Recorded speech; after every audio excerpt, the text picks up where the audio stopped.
కావాలనే మీ కలను నెరవేర్చుకోండి. సంప్రదించండి హెగ్డే ఫెర్టిలిటీ, హైదరాబాద్, తెలంగాణ.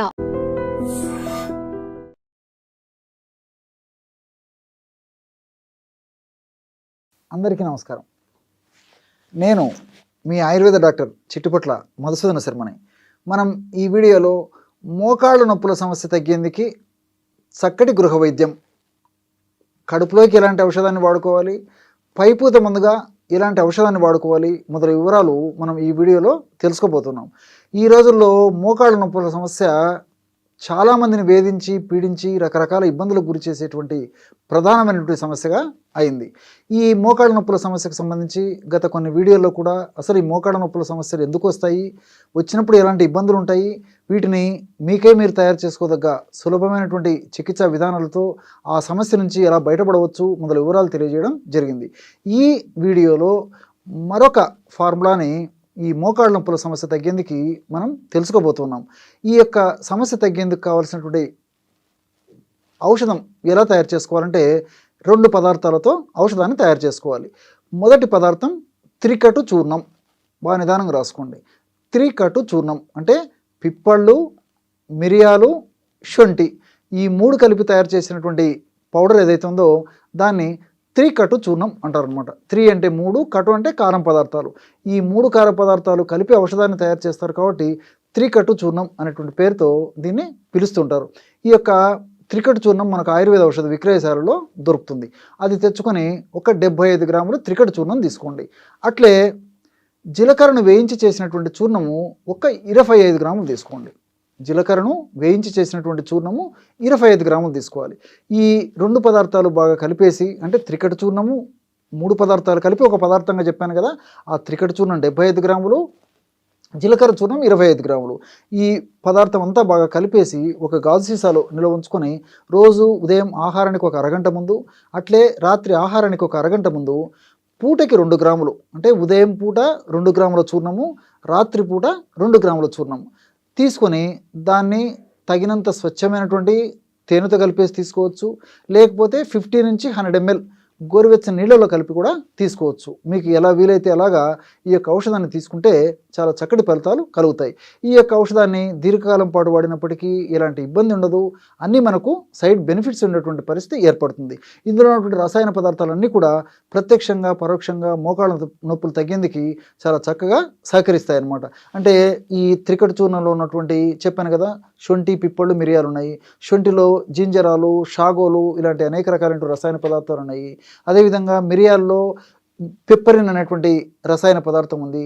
అదేవిధంగా ఈ పిప్పళ్ళలో కూడా ఈ పెప్పరిన్ అనేటువంటి రసాయన పదార్థం ఉంది. ఇలా వివిధ రకాలైన రసాయన పదార్థాలన్నీ కూడా ప్రత్యక్షంగా పరోక్షంగా ఈ మోకాళ్ళ నొప్పులు తగ్గేందుకు సహకారిగా ఉపయోగపడతాయి అన్నమాట. అది అంతేకాకుండా ఈ జీలకర్రలో ఉన్నటువంటి వివిధ రకాలైన రసాయన పదార్థాలు కూడా, అంటే ఈ థైమాలు, క్యుమినాల్డిహైడు, అట్లే ఈ ఫ్లేవనాయిడ్స్, ఫైబరు ఇలాంటి అనేక రకాలైన రసాయన పదార్థాలు, ఫైటో స్టిరాయిల్స్, పాలిఫినాల్స్ ఇలాంటి అనేక రకాలైన రసాయన పదార్థాలు కూడా ప్రత్యక్షంగా పరోక్షంగా మోకాళ్ళ నొప్పులు తగ్గేందుకు సహకరిస్తాయి. కాబట్టి దీర్ఘకాలం పాటు వాడినప్పటికీ ఎలాంటి ఇబ్బంది కూడా ఉండదు. ఈ యొక్క పదార్థం అంటే మనం తయారు చేసుకునే చూర్ణం అయిపోయిన తర్వాత మళ్ళీ ఫ్రెష్గా తయారు చేసుకొని వాడుకుంటూ ఉండాలన్నమాట. ఈ యొక్క ఔషధం ఇలా వాడుకుంటూ పైపూత మందుగా కూడా మరొక ఔషధాన్ని కూడా చెప్తాను చూడండి. ఇది మనకు మార్కెట్లో దొరుకుతుందన్నమాట. ఇది తెచ్చుకొని వాడుకుంటే సరిపోతుంది. ఈ యొక్క ఔషధం ఎలాంటి ఔషధంగా మనం ఇంట్లో మలుచుకోవాలంటే నారాయణ తైలం. బాగా నిదానంగా రాసుకోండి. నారాయణ తైలం. రెండవది నిర్గుండి తైలం. మొట్టమొదటిది నారాయణ తైలం, రెండవది నిర్గుండి తైలం. ఈ రెండు కూడా మనకు ఆయుర్వేద ఔషధ విక్రయశాలలో దొరుకుతాయి. ఈ 2 తైలాలు సమానంగా తెచ్చుకోవాలి. అంటే ఒక తైలం 100 ml అయితే రెండోది కూడా 100 ml ఉండాలన్నమాట. ఈ విధంగా తెచ్చుకొని ఇంట్లో ఒక పాత్రలో, ఒక గిన్నెలో 2 తైలాలు కలిపేసేయండి. ఆ 2 తైలాలు కలిసిపోయిన తర్వాత మరలా సీసాల్లో ఎత్తి పెట్టుకొని ఆ యొక్క తైలాన్ని, అంటే 2 కలిపి కాంబినేషన్గా తయారు చేసుకున్నటువంటి తైలాన్ని రోజు ఒక్కసారి కానీ, సమస్య మరీ ఎక్కువగా ఉంటే 2 సార్లు కానీ వాడుకోవచ్చు. ఎలాగంటే కాస్త తైలాన్ని తీసుకొని గోరువెచ్చగా చేసి మోకాళ్ళ భాగంలో అప్లై చేసి సున్నితంగా మర్దన చేస్తూ ఉండాలన్నమాట. ఈ విధంగా క్రమం తప్పకుండా చేయడం వల్ల ఆ మోకాళ్ళ నొప్పి వల్ల కలిగేటువంటి అనేక రకాలైనటువంటి ఉపద్రవాలు, సలుపు, పోటు, బాధ, మంట ఇలాంటివన్నీ కూడా తగ్గిపోతాయి. నొప్పి కూడా చాలా త్వరగా తగ్గేందుకు అవకాశం ఏర్పడుతుంది. కాబట్టి ఈ మోకాళ్ళ భాగంలో రెండవది ఏంటంటే, ఇంతకుముందు చెప్పినట్లు ఈ మోకాళ్ళ భాగంలో ఇన్ఫ్లమేషన్ అనేటువంటి ప్రక్రియ జరిగేటప్పుడే ఈ నొప్పి, పోటు, సలుపు, బాధ ఇలాంటివన్నీ కలుగుతుంటాయి అన్నమాట. ఆ ఇన్ఫ్లమేషన్ ప్రక్రియను తగ్గించడంతో పాటు ఇన్ఫ్లమేషన్ ప్రక్రియలో ఏర్పడేటువంటి వివిధ రకాలైనటువంటి హానికారకమైనటువంటి పదార్థాల యొక్క శక్తిని నిర్వీర్యం చేసేందుకు కూడా ఇప్పుడు కడుపులోకి చెప్పినటువంటి ఔషధం ఉపయోగపడుతుంది. అదేవిధంగా పైపూత మందుగా చెప్పినటువంటి ఈ నిర్గుండి తైలము, అదేవిధంగా నారాయణ తైలం కలిపి మనం తైలం తయారు చేసుకున్నాం కదా, ఆ తైలం కూడా ఉపయోగపడుతుంది. ఎలాగంటే ఈ యొక్క తైలము వాడుకోవడం వల్ల మోకాళ్ళ భాగంలో ఉన్నటువంటి చర్మం పీల్చుకొని ఆ యొక్క గుణాలని మనకి కలగజేస్తుంది అనమాట.